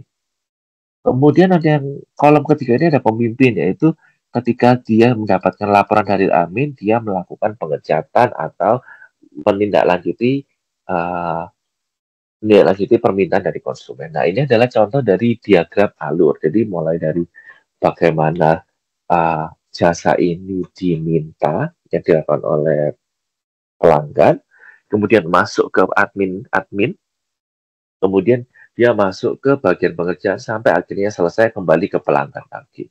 Jadi ini adalah diagram alur. Tujuannya kenapa kita membuat diagram alur ini agar proses bisnisnya lebih jelas dan dapat dipahami dengan lebih mudah oleh karyawan dan konsumen. Nah, agar desain penyampaian jasa dapat berjalan efektif, diperlukan usaha juga perlu melakukan cetak biru atau blueprint. Cetak biru atau blueprint ini bukan seperti form yang di print berwarna biru, itu bukan. Ini istilahnya adalah cetak biru adalah langkah-langkah gitu ya, agar setiap orang yang terlibat dalam penyedia jasa dapat memahami dan melaksanakan. Jadi cetak biru ini bukan seperti, maksudnya ini ada papan dicat warna biru atau kertas di print warna biru, itu bukan. Cetak biru ini atau blueprintnya adalah kayak langkah-langkah atau guidance prosedur dalam melakukan sebuah usaha. Ya, ini aja istilahnya aja cetak biru atau blueprint. Nah, blueprint adalah gambaran atau peta. Jadi dia ini berupa peta atau langkah-langkah yang menggambarkan secara akurat sebuah sistem jasa sehingga berbagai individu yang terlibat di dalamnya dapat memahami sistem dengan baik walaupun masing-masing memiliki peran dan sudut pandang berbeda. Ya. Jadi sekali lagi cetak biru bukan berarti yang semuanya serba warna biru, di papan ada dicat warna biru, atau paper atau kertas dicat warna biru. Enggak. Jadi cetak biru ini adalah sebuah gambar, bisa berupa peta, atau sebuah diagram, atau sebuah langkah-langkah yang menggambarkan bagaimana sistem ini bekerja. Nah, cetak biru atau blueprint ini sangat membantu seluruh pihak internet penyedia jasa untuk memahami, melaksanakan, dan evaluasi mengevaluasi sebuah sistem jasa. Contoh, jadi blueprint layanan restoran cepat saji. Jadi cetak biru dari sebuah restoran. Contohnya adalah sebuah restoran cepat saji membuat blueprint layanan yang menggambarkan seluruh proses pelayanan pelanggan, mulai dari saat pelanggan masuk, memesan makan, menunggu pemesanan, hingga menerima makanan dan meninggalkan restoran. Jadi dia kayak membuat diagram alur. Tapi bukan kayak diagram alur ya, tapi kayak seperti peta, bisa berupa peta, jadi gambar atau buka langkah-langkah itu juga bisa yang menggambarkan mulai dari tamu itu datang sampai tamu itu meninggalkan restoran. Nah, dalam blueprint ini dapat disajikan yang pertama ada front stage atau tampilan depan. Jadi bagaimana semua aktivitas kasir yang mencatat pemesanan dan memberi struk kepada pelanggan. Kemudian ada bagian yang dinamakan belakang layar atau backstage, di mana pihak tim dapur yang menyiapkan pesanan sesuai struk yang diterima dari kasir. Kemudian support proses, yaitu tim gudang juga. Jadi semua bagian ini ditulis langkah-langkahnya yang mulai dari depan sampai istilahnya roda bisnisnya itu ditulis dengan lengkap dari sudut pandang semua pihak, mulai dari karyawan bagian depan, kemudian karyawan bagian belakang, karyawan support. Jadi tim gudang pun juga dia bisa dibikinkan blueprint Memastikan bahwa makanan tersedia, tim kebersihan menjaga lingkungan tetap bersih. Dengan blueprint ini diharapkan semua tim, nggak cuma tim bagian depan atau yang cuma kontak dengan konsumen saja, tapi semua, mulai dari kasir, dapur, hingga bagian logistik, memahami peran masing-masing dalam menciptakan pengalaman pelanggan yang cepat dan memuaskan meskipun mereka bekerja di bagian yang berbeda. Oke. Ini yang dinamakan dengan blueprint. Nah, ini contoh lain. Blueprint bagian layanan sekolah. Ya, contohnya proses pendaftaran siswa baru. Front stage-nya atau bagian depannya yaitu berkas administrasi, menerima berkas pendaftaran. Siswa atau orang tua diarahkan untuk wawancara atau tes masuk dan hasil seleksi diumumkan oleh staf akademik. Kemudian backstage. Guru dan staf akademik menilai hasil wawancara dan tes, dan tim keuangan menyiapkan informasi biaya sekolah. Sedangkan bagian supportnya, IT support memastikan formulir online berjalan lancar, tim kebersihan menyiapkan ruang tes yang nyaman. Jadi ini adalah contohnya blueprint untuk layanan pendaftaran siswa baru. Jadi setiap skenario dan setiap bisnis bisa dibikin blueprint-nya. Ya, mulai dari, dan blueprint-nya adalah langkah-langkah atau peta yang melibatkan semua pihak, mulai dari depan, tengah, belakang, dan bagaimana untuk menjalankan bisnis atau menjalankan skenario tersebut. Jadi contohnya tadi layan sekolah ya, mulai dari petugas administrasinya menerima berkasnya, siswa dan orang tua diarahkan mewawancara, dan hasil seleksinya diolah staf akademik. Kemudian backstage, guru dan staf akademik menilai hasil wawancara dan tes, dan tim keuangan menyiapkan informasi biaya sekolah. Dan support prosesnya, IT support memastikan formulir online berjalan lancar, dan tim kebersihan menyiapkan ruang tes yang nyaman. Nah, tahapan membuat blueprint. Sekarang mungkin teman-teman bertanya, terus gimana Pak caranya membuat blueprint itu? Ada beberapa tahapannya ya. Tahap pertama itu adalah mengidentifikasi proses yang akan dibuat cetak birunya. Jadi kita harus tahu uh, skenario atau bisnis apa ya istilahnya, kayak skenario apa. Kayak sekolah tadi misalnya skenario khusus untuk pendaftaran. Nah, mungkin nanti mau bikin cetak biru untuk skenario pembagian rapot, atau skenario cetak biru untuk dalam hotel menerima komplain karyawan, komplain konsumen.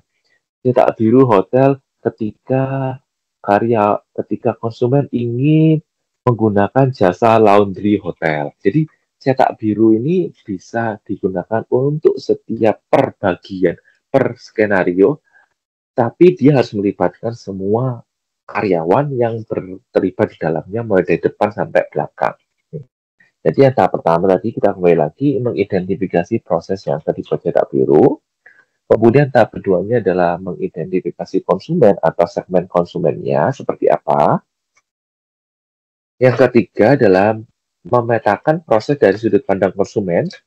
Dan yang keempat adalah memetakan kontak tindak karyawan dan penggunaan teknologi. Ya. Ini yang dimaksud dengan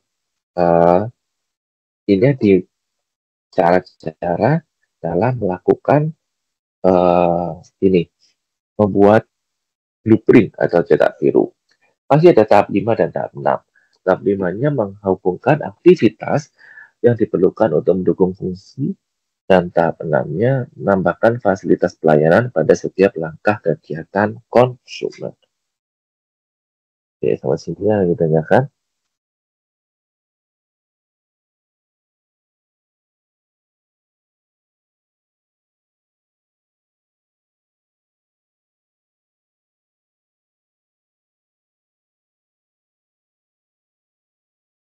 Belum? Nah, kalau belum, mungkin saya akan stop sampai di sini dulu. Nanti kalau ada sisa waktu, saya kembali lagi ke bukti fisik jasa ya.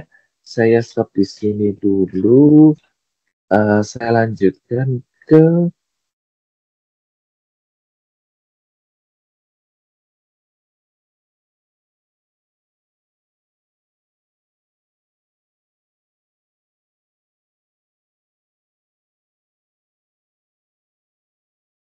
Lanjutkan ke ini ya. Presentasi dari kelompok di kelompok berapa nih? Kelompok 3. Saya siapkan dulu PPT-nya. Oke. Kelompok 3 ini ada Mbak Deni Ernawati, Mbak Desiana Sari, Mbak Dwi Jayanti, Mbak Elvin, Lydia, dan Sulesti. Nah, kira-kira adakah yang bisa membuka presentasinya dari presentasi kelompok 3? Saya, Pak. Oke, kalau dengan Mbak Desiana Sari ya, Bukan, Pak. siapa nih yang bicara kok nggak muncul ya? Nggak ada suaranya, Kak, Pak.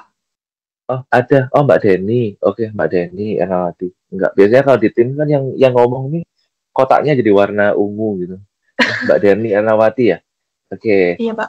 silakan dibuka waktu saya berikan kepada Mbak Deni Ernawati ya.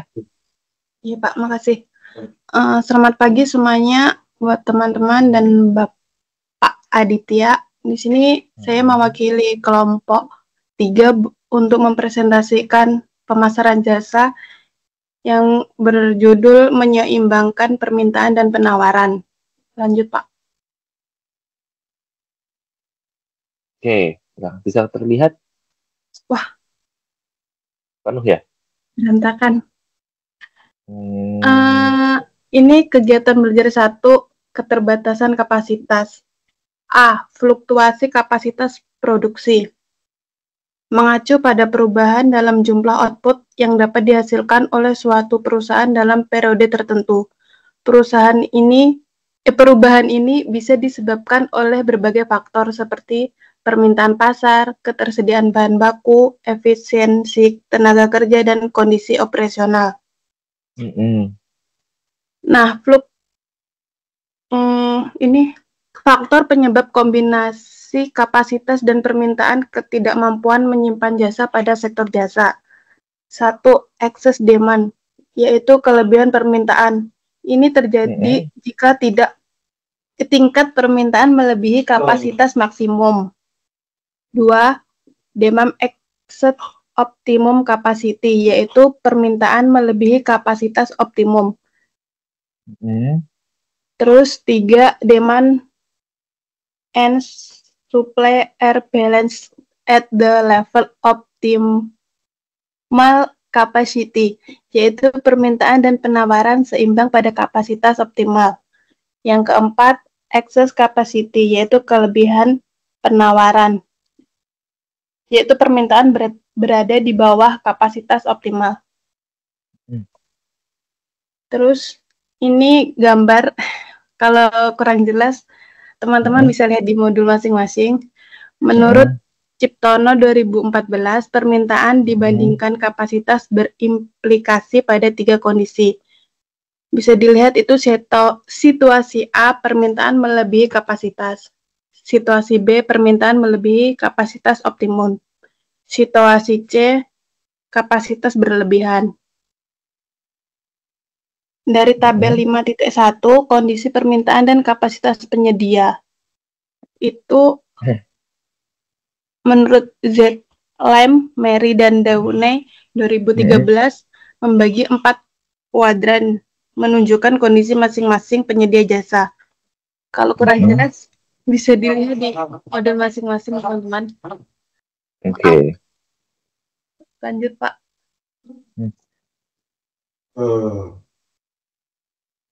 Nah, beberapa faktor yang dapat membatasi kapasitas jasa sekaligus contohnya, yaitu waktu. Bagi penyedia jasa, waktu adalah kendala utama proses produksi jasa. Contoh, salon tidak akan bisa mengembalikan waktu jika hasil tidak sesuai. 2. Bagi penyedia jasa seperti karyawan, bagi penyedia jasa seperti klinik kesehatan tidak bisa memenuhi permintaan konsumen karena keterbatasan kemampuan karyawan. Contoh klinik gigi yang tergantung pada sumber daya manusia. seperti dokter dan perawat yang terampil dan ahli di bidangnya. 3. Peralatan. Bagi perusahaan yang menggunakan peralatan sebagai alat untuk menyampaikan jasa yang mengalami pihak Teams. Contoh, jasa penerbangan sangat bergantung pada peralatan dan kondisi pesawat terbang demi kenyamanan dan keamanan pengguna jasa. 4. Fasilitas bagi penyedia jasa.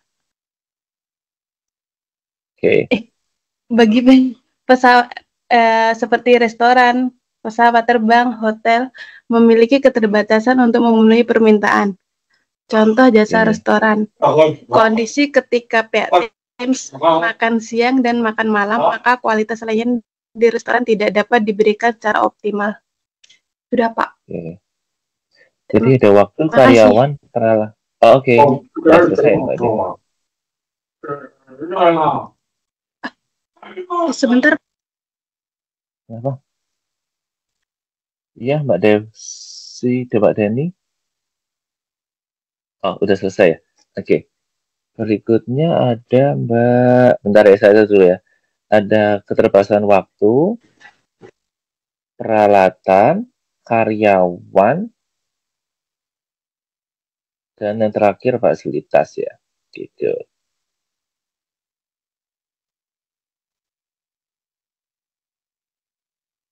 Berikutnya ada Mbak Desi Anasari. Bisa open mic nggak ya Mbak Desi? Bisa, Pak. Oke, Mbak Desi, silakan. Baik, terima kasih, Pak. Terima kasih, Kak Erna. Saya akan melanjutkan presentasinya.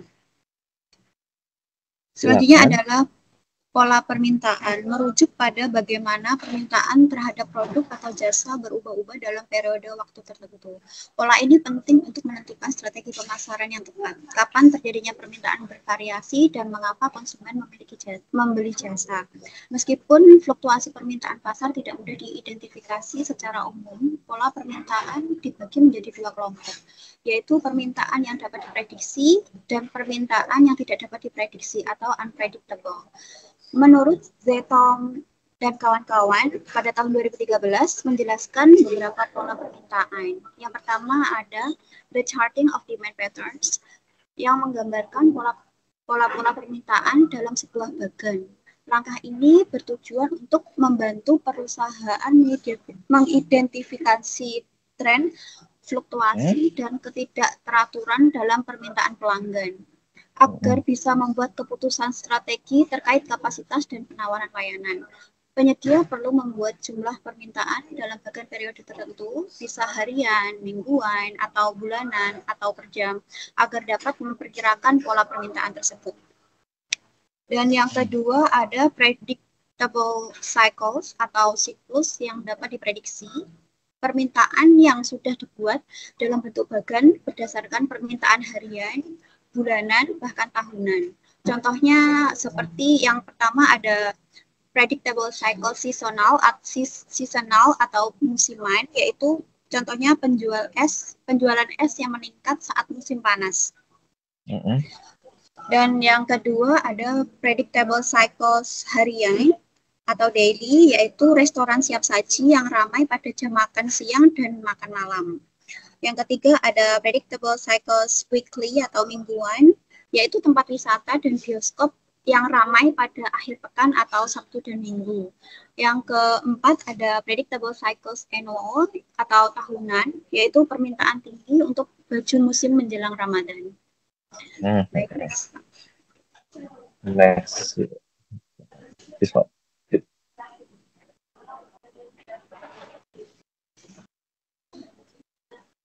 Next, Pak. Udah ganti?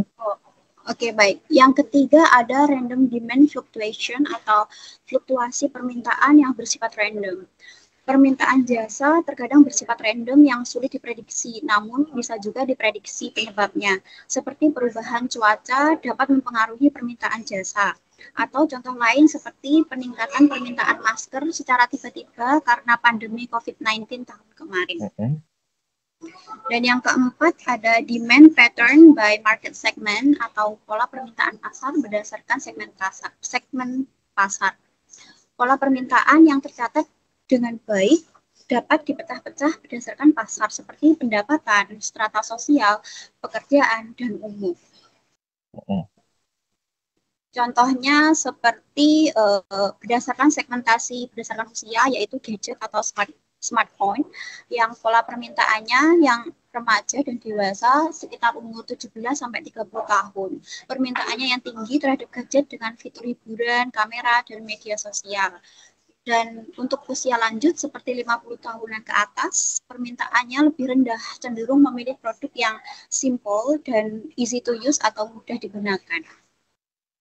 Contoh selanjutnya, segmentasi berdasarkan pendapatan yang produknya berupa pakaian fashion. Dari segi pola permintaannya, dari segi pendapatan tinggi, mereka cenderung mencari pakaian bermerek yang mahal, seperti yang sudah brand terkenal seperti Adidas atau bahkan Louis Vuitton atau Gucci, dan mengikuti tren fashion global. Dan secara dari segi pendapatan menengah ke bawah, mereka lebih memilih produk dengan harga terjangkau, fokus pada fungsi daripada gaya. Seperti mereka lebih memilih membeli di Shopee atau Taobao seperti Taobao. Ya, betul di Taiwan. Kalau segmentasi berdasarkan lokasi geografis itu seperti pemanas ruangan dan kipas angin seperti di Taiwan, yang daerah dingin seperti Taiwan permintaan tinggi terhadap pemanas ruangan atau juga AC panas, Pak. Kalau daerah panas seperti pesisir atau perkotaan tropis, permintaan tinggi terhadap kipas angin dan pendingin udara, seperti kalau di Sanlingxi atau di Alishan, mungkin mereka lebih maaf Pak, kalau di Taitung, kalau contohnya di daerah panas seperti di Taitung karena cenderung sangat panas, jadi mungkin permintaan tinggi terhadap kipas angin, tempat-tempat makan yang dingin, yang sejuk itu lebih dibutuhkan. Kemudian segmentasi berdasarkan gaya hidup, produknya seperti makanan dan minuman sehat, konsumen aktif, konsumen yang dalam segmentasi pola permintaannya, konsumen yang sadar akan kesehatan, mereka lebih cenderung permintaan tinggi terhadap produk yang organik, yang rendah kalori, seperti orang yang ke gym, rendah kalori, dan juga yang ramah lingkungan. Untuk dari segi konsumen umumnya, mungkin cenderung memilih makanan yang praktis, cepat saji, seperti Van Tuan di 7-Eleven, Pak, ya. Oke, Van Tuan 7-Eleven. Iya, selanjutnya segmentasi berdasarkan status pekerjaan. Produknya seperti aplikasi produktivitas, seperti software manajemen tugas, dan pola permintaannya profesional dan pekerja kantor seperti permintaan tinggi untuk aplikasi manajemen waktu dan juga kolaborasi. Untuk pelajar, permintaan mungkin ada, tapi lebih memilih aplikasi gratis atau yang lebih sederhana dalam penggunaannya.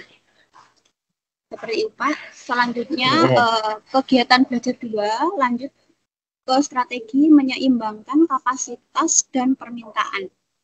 Ada strategi pengelolaan kapasitas permintaan. Menurut Lovelock pada tahun 2011 dan Ciptono 2014, faktor-faktor yang mempengaruhi permintaan, yang pertama adanya siklus tertentu yang dapat diprediksi berdasarkan waktu, seperti 1 hari menurut jam, 1 minggu menurut hari, 1 tahun menurut bulan ataupun musim. Dan yang kedua ada penyebab utama dari variasi siklikal seperti jadwal kerja, siklus penagihan dan pembayaran, tanggal pembayaran, upah gaji, hari sekolah dan libur sekolah. Dan yang ketiga ada perubahan terjadi secara asal. Perubahan cuaca dari hari ke hari, contohnya saat musim hujan, permintaan hiburan indoor lebih meningkat dibandingkan aktivitas hiburan outdoor. Selain itu, terjadinya kecelakaan seperti bencana alam dapat mempengaruhi fluktuasi permintaan. Terima kasih, Pak. Sama-sama Mbak Desya Nafari. Berikutnya ada Mbak Dwi Jayanti. Mbak Dwi Jayanti bisa open mic? Mbak Dwi Jayanti, apakah bisa open mic? Atau ada rekaman di sini? Ada rekaman kan?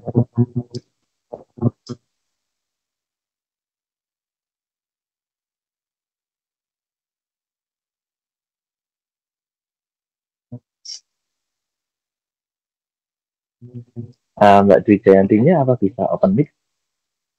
Kalau nggak bisa open mic, apa boleh teman anggota kelompoknya membantu membacakan? Iya Pak, saya bantu. Mungkin masih di rumah Masih sakit ya. bekerja? Iya, Di, nggak apa-apa. Kalau dibaca iya. yang bagian oranye ini aja, Mbak Deni Ernawati. Yang bagian Oke oranye Pak. aja. Oke Pak. Terima kasih. Hmm, Berikut ini beberapa. Udah Pak ya. Sudah. Berikut ini beberapa ancangan yang dapat digunakan untuk meminimalisir fluktuasi permintaan yang dapat diterapkan penyedia jasa. Ciptono. 1. Do nothing, tidak melakukan apapun. Tidak melakukan upaya apapun untuk memenuhi permintaan. 2. Mengurangi permintaan. Mengurangi permintaan pada pihak tim atau periode permintaan puncak. Dengan permintaan penetapan harga mahal merupakan cara yang lebih tepat untuk mengurangi permintaan dan meningkatkan pendapatan atau laba.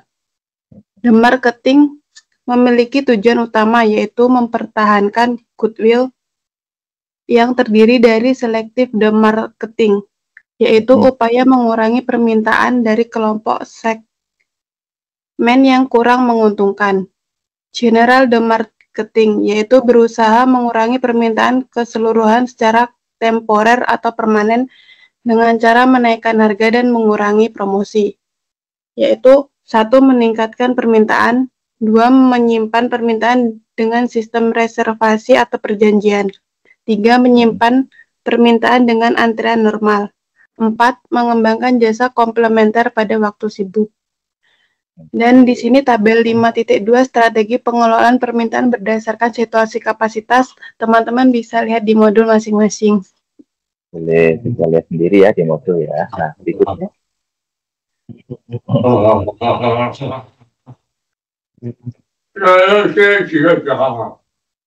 Mungkin kalau Mbak Deni lagi sibuk, mungkin yang lain bisa membantu Mbak Dwi. Desi bisa nggak?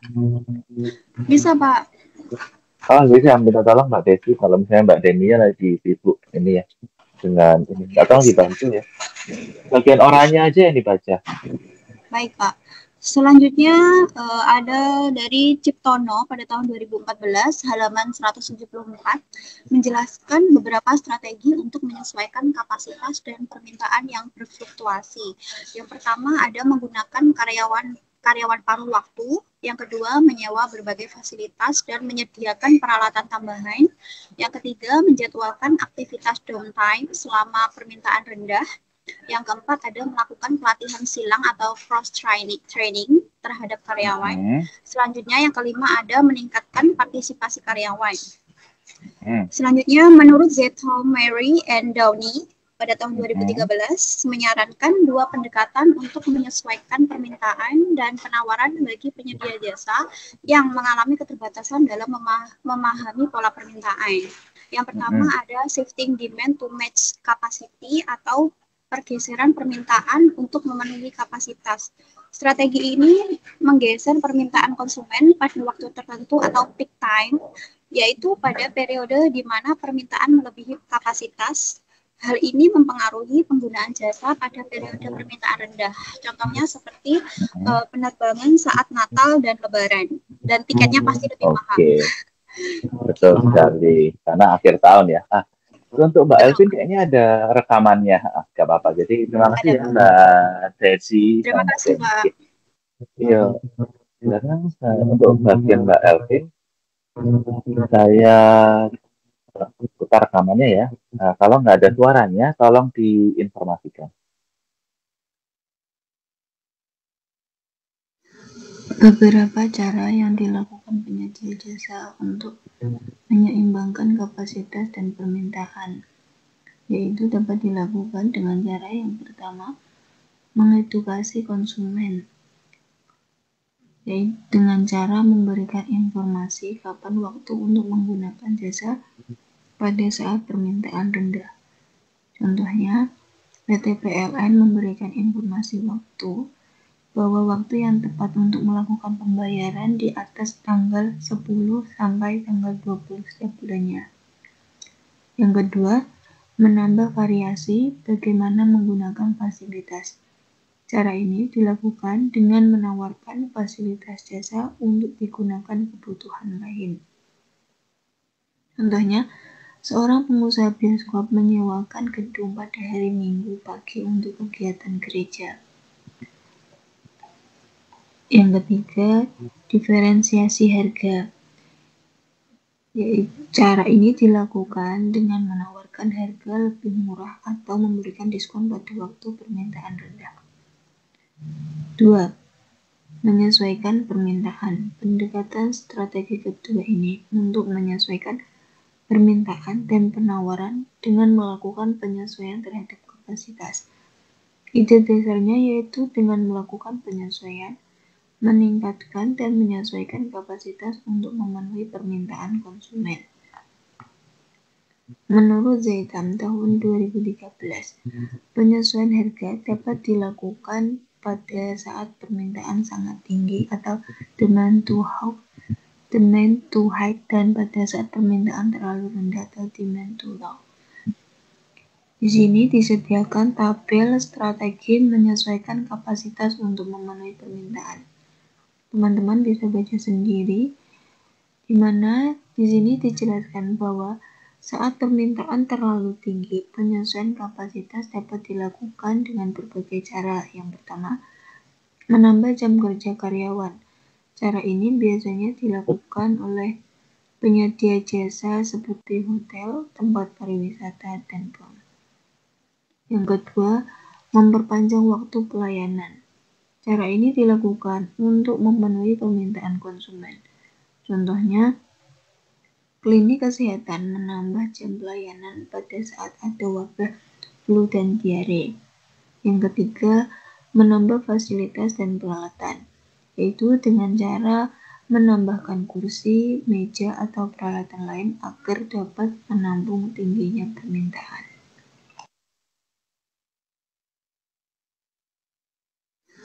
Beberapa cara yang dilakukan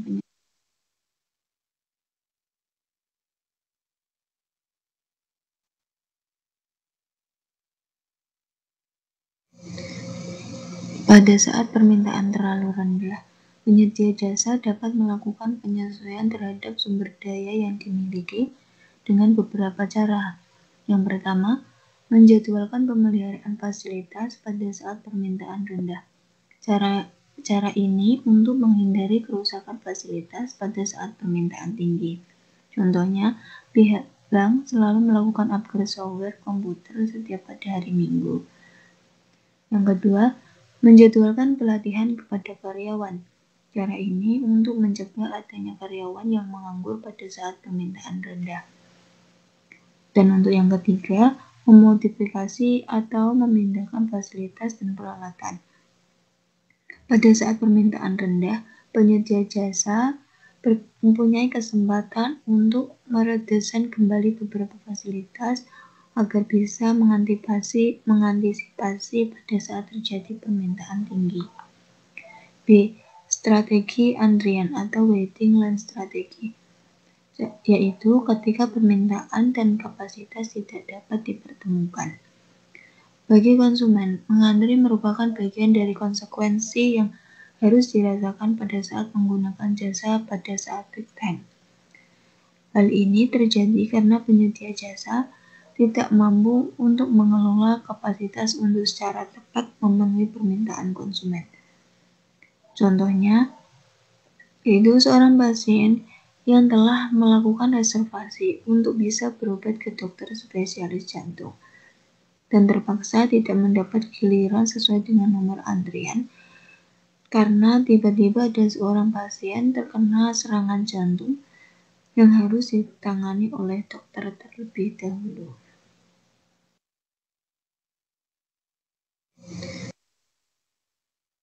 Nah, kemudian di berikutnya ada Mbak Sulesti yang juga rekaman. Nah, kita play ya rekamannya ya.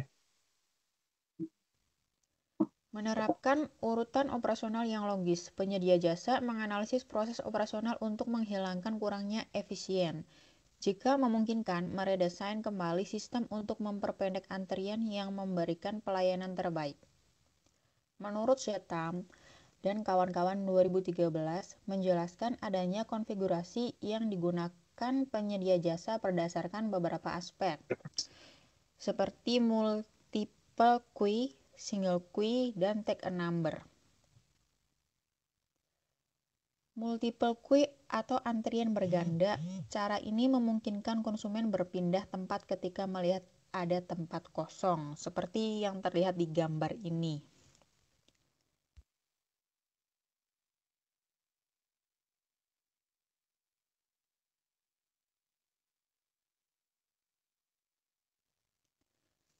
Single queue atau antrian tunggal menunjukkan aspek keadilan siapa yang datang terlebih dahulu atau first come, maka akan dilayani terlebih dahulu atau first served. Seperti yang kita lihat di gambar ya teman-teman. Dan kemudian mengambil nomor atau take a number. Pada saat konsumen datang wajib mengambil nomor antrian yang menunjukkan urutan layanan.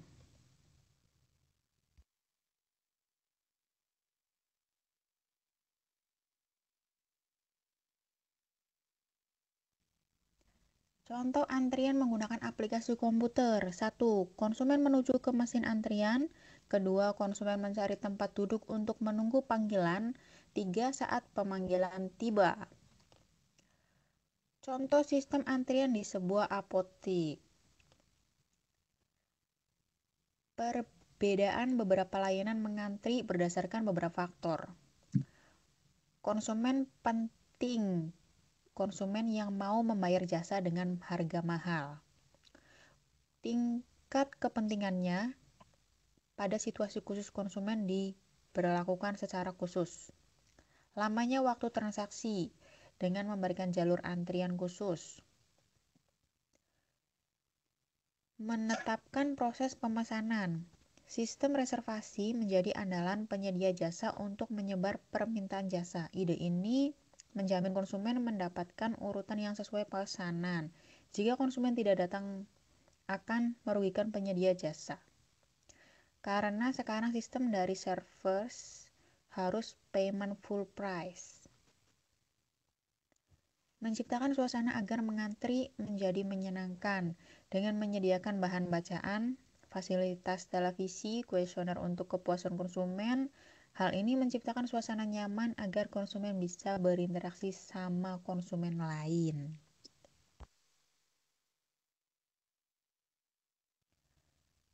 Terima kasih. Sampai di sini presentasi dari kami. Semoga dapat menambah wawasan dan pengetahuan. Jika ada salah kata dan pengucapan materi yang kurang berkenan, kami mohon maaf. Atas perhatian dan kesabaran kalian semua, kami ucapkan terima kasih. Sukses selalu untuk kita semua. Amin. Ya, itu ya dari kelompok 3 yang sudah mempresentasikan materi pada materi modul 5 ya. Dari modul 5 sangat baik dari kelompok Mbak Deni Arawati, Mbak Desia Nasari, Mbak Dwi Yayanti, Mbak Elvin, dan Mbak Surestriyanti. Minta tolong semua anggota kelompok untuk mengupload tugasnya di si layar ya, di bagian tugas 3 atau pertemuan ke-7 ya. Tolong. Kemudian silakan. Sepertinya belum bisa upload ya Pak, sebelum tugas 2 di-upload. Masa sih? Kemarin saya sudah mencoba iya. Yang lain bisa kah? Yang lain nggak bisa kah? Atau cuman Mbak ini Mbak? Yang kelompok lain sebelumnya kemarin sudah bisa ada kayaknya. Bentar saya cek ya. Saya cek dulu ya.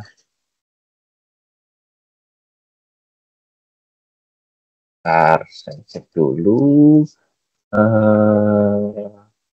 Saya isi layarnya.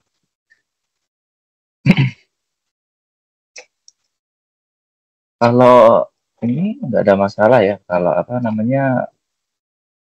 nanti nggak ada masalah ya. Bagian ke sesi 7. Si layar ini sekarang memang agak masalah sih. Kemarin di beberapa tutor juga kayaknya komplain kalau ada susah upload. Nah, itu si layar kemarin ada satu tutor yang komplain susah upload. Jadi tolong teman-teman ini Jangan upload jauh-jauh mendekati deadline ya, uploadnya jauh-jauh hari. Bentar ya, saya lihat ya, view all submission. Iya Pak, apalagi iya, hari Minggu atau Senin pasti banyak banget yang upload, jadi ke trouble servernya bermasalah terus. Yang kelompok Sabtu, 1 kemarin Sabtu Minggu memang susah sih. Kelompok 1 atau kelompok 2 apakah ada yang sudah upload ya? Belum ada yang upload ya? Belum bisa upload ya? Kelompok 1 sama kelompok 2, kelompok 3 kemarin yang sudah presentasi apa sudah upload tugasnya? Atau ada kesusahan upload? Belum, Pak. Belum upload atau belum tersedia? Belum tersedia. Iya, saya buka belum tersedia itu untuk tugas 3. Oh, alah, maaf. Salah saya. Maafkan. Maafkan. Ternyata salah saya settingnya. Ini opennya 8 Juni. My goodness. Saya edit dulu ya. Bentar, saya edit dulu. Ini gimana sih? Ini si layarnya muter-muter terus. Nah, ini kan set cannot be reached ini loh. Ini salah saya sih, guys. Maafkan. Nanti saya buka ya si layar. Kalau belum saya buka, tolong ini diingatkan Pak, ini kok belum bisa kebuka ya gitu. Jadi teman-teman bisa langsung upload gitu. Tugas 3-nya, bentar ya. Mana si layar ini agak sering mengada-ada. Oke, terima kasih. Nanti saya buka segera ini. Kalau tugas 2-nya sudah bisa upload ya. Teman-teman yang sudah upload tugas 2, apa ada masalah? Lalu tugas 2? Tugas 2-nya gimana? Sudah bisa upload tugas 2? Belum bisa, Pak. Belum bisa juga tugas 2? Oh, oke. Nanti saya coba cek ya. Ini si layarnya muter-muter mulu nih.